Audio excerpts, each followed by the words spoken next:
बाप को जाने के लिए बाकी रहता है, बेटा का लाश स्मशान घाट में चला जाता है। दादा को मरने के लिए बाकी रहता है, पोता जी का लाश आज जा रहा है। ऐसा भी आपने देखा होगा। मां मरने के लिए बाकी है, बेटी की लाश आज उठ रहा है समाज से। उस समय कैसा लगता है, वह क्षण, वह समय कैसा लगता है, विचार कीजिए। कोई हटिया चला गया, आवश्यक भर सामान लेके घर आ रहा है, अब कोई झोला लिया हटिया जा रहा है। तो एक ने कहता भाई तुम आ गया हटिया से, मैं तो जा ही रहा हूं। उसी क्रम में यह संसार है। जवान पत्नी की लाश निकल गई घर से, पति बेचारा बैठा हुआ है अकेले कुर्सी पर, गाल पर हाथ देकर के सोच रहा है कि इतनी सुंदरी पत्नी आज हमको छोड़ करके बांस में सड़ गई, हम अकेले बैठे हैं। वह समय, वह क्षण कैसा लगता है। इसलिए विचार कीजिए, यह जीवन बहुत महंगा है, बड़ी कीमती है, बड़ा अनमोल है। हे भैया, सोच संभल करके जिए और कल्याणमय जीवन जिए, मुक्तिमय जीवन जिए, शांतिमय जीवन जिए। हर कर्म में आपका मोक्ष, मुक्ति छिपाओ, कल्याण छिपाओ। धर्मस्वरूप साहब जी कहते हैं, यह प्रकृति का विचित्र नियम है कि राजा भी दुनिया से चले जाते हैं, राष्ट्रपति, प्रधानमंत्री, मुख्यमंत्री भी बांसबाड़ी में जाके सड़ जाता है। माटी के बनल बा शरीरिया, माटी में मिल जाई हो भाई, केहू कुछ जग से लेके ना जाई, छुछे आई छुछे जाई। सब यहां पर मेहमान है। कबीर साहब ने कहा कि जब तुम दुनिया से जा रहे हो और उस समय क्षण कैसा लगता है, और जब तुम शरीर छोड़ करके निकल गया, तुम्हारा शरीर पड़ा हुआ है तुम्हारे ही घर के बरामदे पर, वह समय का दृश्य देखो कैसा लगता है। तुम्हारी पत्नी रो रही है कपार पकड़ करके और कहती है, कथी बीन घर सोना,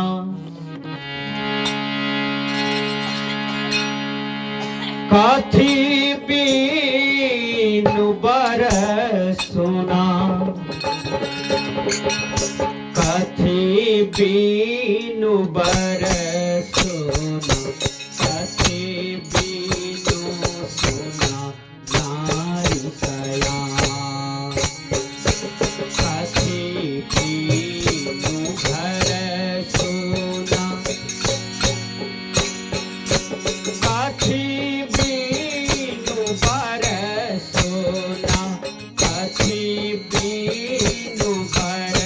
सोना, कथी बीनु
रास्ते से जा रहे थे, एक आदमी कहता है बाबा कृपा करके हमको ज्ञान दे दीजिए, मैं संसार में बहुत भटका हूं, हमने क्या से क्या नहीं कर्म कर बैठा यहाँ पर, ए बाबा मुझे ज्ञान दे दीजिए। कहा क्या हुआ? कहा मैं अकेला हूं, मैं तो एक नंबर का शराबी था, मेरी पत्नी गला में रस्सी लटक करके मर गई, एक दो बच्चा हुआ था वो भूखे मर गया, मां अंधी थी वो भी मर गई, मेरे धन सर्वस्व लूटा चला गया, मैं तो फुटपाथ का भिखारी हूं, बाबा मुझे अपने शरण में ले लीजिए और मुझे बचाइए, अब भी तो मेरा कल्याण कर दीजिए। गुरुवर कबीर ने कहा आप पागल जैसा क्यों लगते हैं? कहा मेरा धन चला गया, मेरा प्रिय परिवार उजड़ गए और हम अकेले भिखारी संसार में दर दर ठोकर खा रहे हैं। कबीर साहब ने कहा तुम ऐसे मेरी बात को नहीं समझोगे। कहा तब?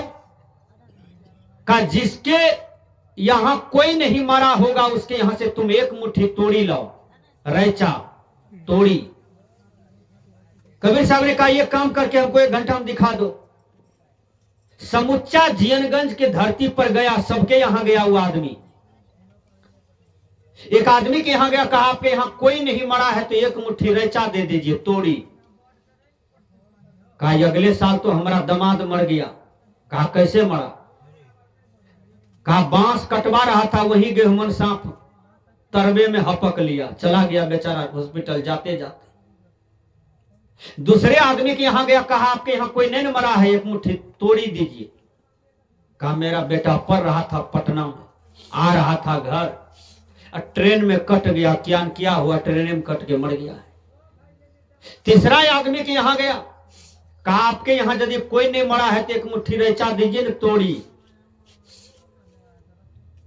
कहा मरा नहीं है, तुम कैसे जानते हो? मेरा पति ही मर गया। कहा कैसे?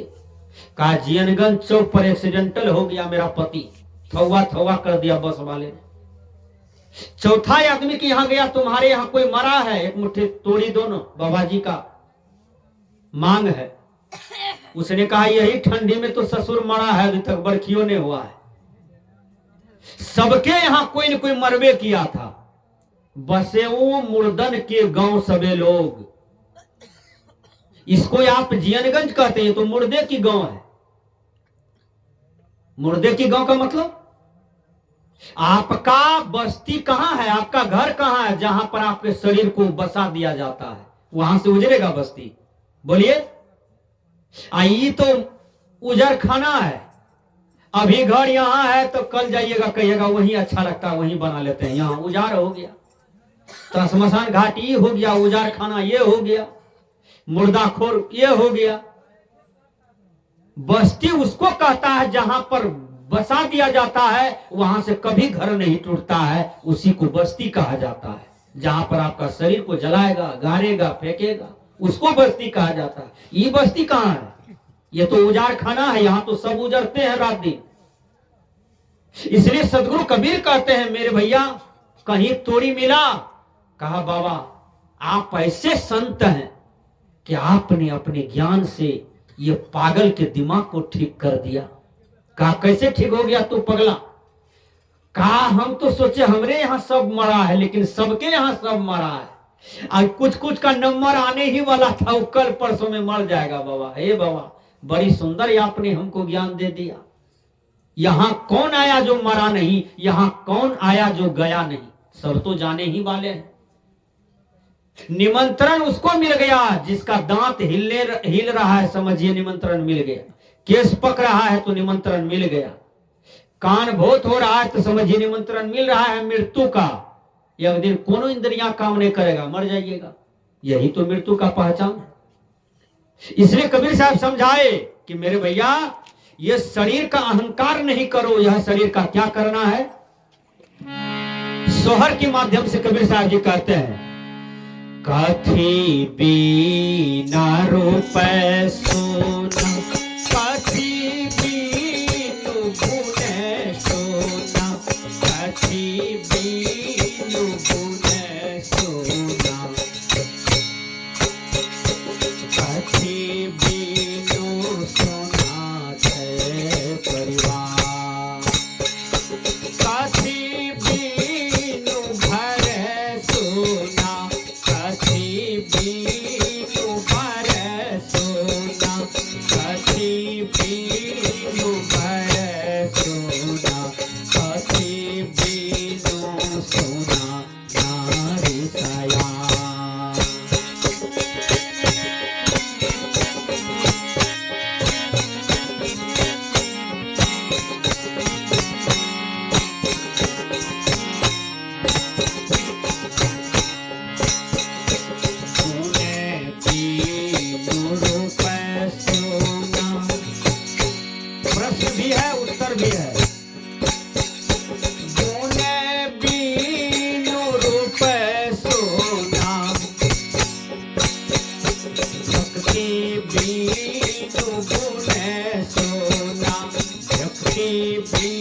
अपनी पत्नी से कहा कि हम जा रहे हैं। कहा पति देव कहाँ जा रहे हैं? जीवन भर तो आप प्रदेश रहते हैं, हमारे साथ भी तो मौका रहने दीजिए, ये को महीना तो रहिए। कहा नहीं नहीं जाना है। उसकी मां कह दी कि बेटा तुम बाहर जाते हो तो तुम्हारी औरत बदचलन चलती है। कहा कैसे? कहा इसका परीक्षा कर लो। तो 1 महीना के बाद टिकट बना हुआ था विदेश के जहाज के लिए, लेकिन 15 दिन में ही अपनी पत्नी की परीक्षा लिया। काम जा रहे हैं, सब कुछ बैग में लिया और चला गया। मकई खेत में बैठल था डूब करके। अब 12 बजे रात में वो आदमी राजा आ गया, अपना पत्नी को कहता है गेट खोलो। एक सौदागर नाम का लड़का रोज दूध देने आता था रानी को, उसी से उसको अथी हो गया। और उस सौदागर को फोन करके बुला लिया कि राजा विदेश गए, अब तुम चले आओ। और दोनों सोवल था पलंग पर। और राजा जब आया, केवाड़ी खटखटाया, खोलो प्रिय केवाड़ी खोलो खोलो, तो अब तो दोनों तो मूडे पर था, पलंगे पर था। और राजा यहाँ गेट पर खड़े हैं, अब कहां भागेगा? तो रूमें से रूम अटैच था लेटरिंग रूम, और लेटरिंग रूम के बगल में था पैखाना वाला हॉल। रानी सोचती है कि धारा तो जाएंगे, काट देगा, जिंदे मार देगा दोनों को। अब करे तो क्या करे? उसको कहा कि तुम लेटरिंग रूम के हौद में घुस जाओ। उखाड़ा बमा और उसको ढुका दिया लेटरिंग रूम, और फिर से ऊपर से बमा रख दिया। अब वो इतना पैखाना में धसल है, कर्म का फल देखिए। और राजा आया, इधर उधर देखा, लेटरिंग करने चला गया।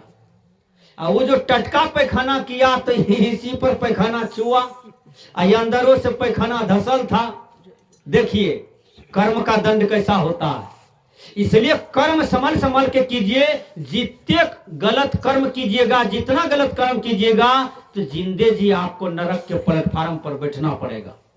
उसमें भोग कोई नहीं भोगेगा, आप भोगिएगा। इसलिए बुरा का नतीजा बुरा, अच्छा का नतीजा अच्छा।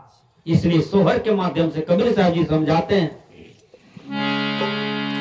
कथी बिना गुरु सोना,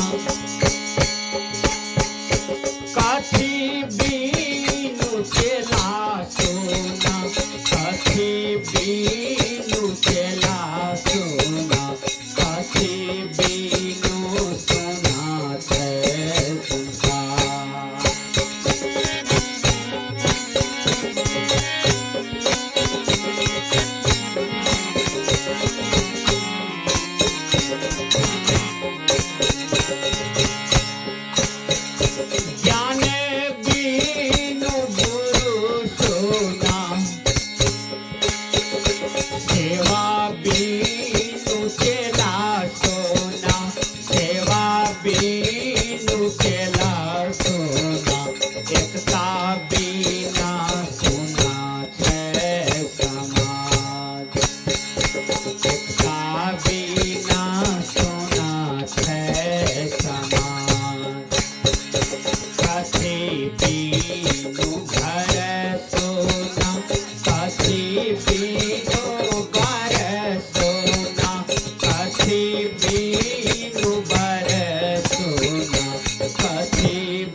राम